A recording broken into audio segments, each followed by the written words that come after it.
Gee, everyone's making Boku no Hero Academia videos right now, so I want to join the party! Yeah. Oh, that was really awkward. Should I leave that?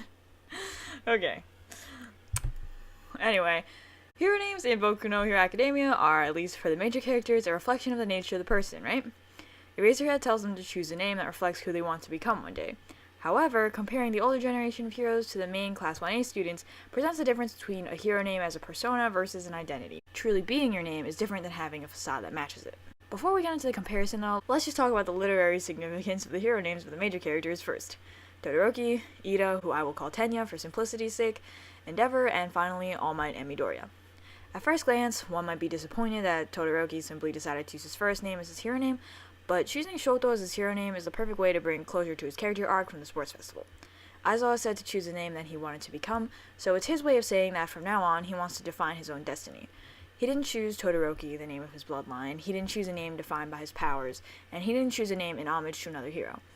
By using his own first name, Todoroki is taking ownership of his identity and making some level of peace with his past by accepting both halves of himself.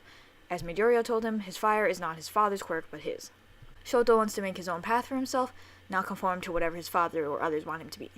For Todoroki, Shoto is the perfect hero name. In contrast, Tenya's character arc over the course of the second season shows what weight can be given to a hero name, and gives us a more straightforward glimpse of how it can be treated as a persona rather than an actual person. When asking if he wants to take up his mantle, Tenya's older brother Tensei refers to Ingenium as being separate from himself. Instead of saying, "my hero career ends here," Tensei says, "the hero Ingenium ends here." This suggests the idea that Ingenium and Tensei are not necessarily the same person. In Tenya's flashback, Tensei even explains that he only became a hero because that was what everyone expected of him. Ingenium is a persona to Tensei, not his true self. In contrast to Tensei's motivation for becoming a hero, Tenya ultimately wants to be a hero because he idolized Ingenium. That's why in the hero naming scene, Tenya is unable to claim the name as his own, opting to use his first name just as Todoroki did, but for an opposite reason. Tenya perceives a major discrepancy between himself and Ingenium, who is really more of an idea than a person. Ironically, when Tenya finally takes ownership of the name during his confrontation with Stain, he's further from being Ingenium than he'd ever been, further displaying that it's the persona Ingenium that he sees as the hero in that situation, not himself. At the end of the arc, Tenya decides he doesn't want to be called Ingenium until he's a true hero. Like Deku and Shoto, Tenya aspires to grow into the name. However, unlike them, he is unwilling to take the name right this second because of his deviation from his own idea of what a hero should be, and he wants to become the true hero that Tensei's Ingenium persona embodied before he will consider himself worthy of the name.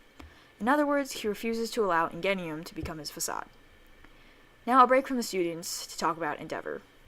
From what we've seen, most pro heroes have names that have something to do with their quirk, but Endeavor's name has nothing to do with fire when looking at the pure definition, which can either be a verb, try hard to achieve something, or a noun, an attempt to achieve a goal.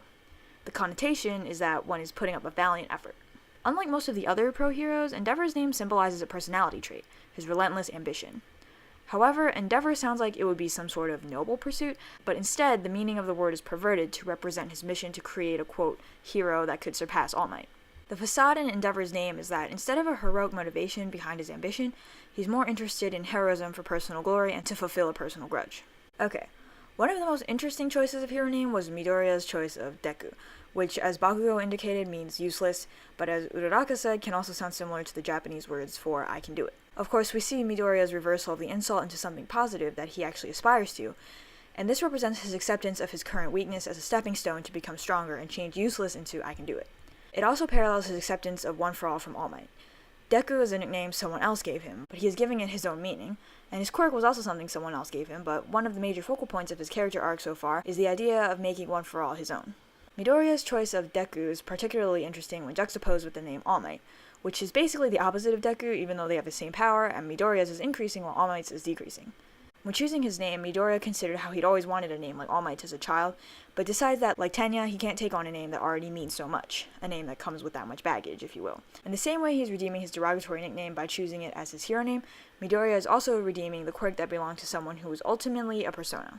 Though All Might does have the right motivations and the heart of a hero, there are qualities that Toshinori possesses that All Might does not. In the opening few episodes, Toshinori admits to Midoriya that All Might is a persona, by revealing that his ever-present smile is often fake, a way to instill confidence in others even when things are not okay, and a way to hide Toshinori's fear, and maybe even fool it.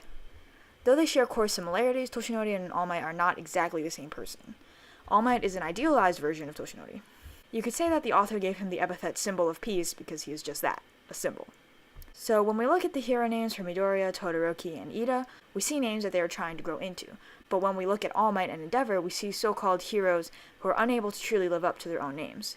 So what does this mean in the context of the eventual themes of Boku no Hero Academia? In part 2 of this video, I will discuss how it contributes to the idea of Boku no Hero Academia as a Bildungsroman, or coming-of-age story, as well as a social commentary. So, thanks for watching, hope you enjoyed, and feel free to leave any comments. Also, feel free to let me know if I was still talking too fast, because I tried, but I don't really know how that worked out. Wow, that was fast, okay. Anyway, part 2 will be linked in the description once it's finished. Bye!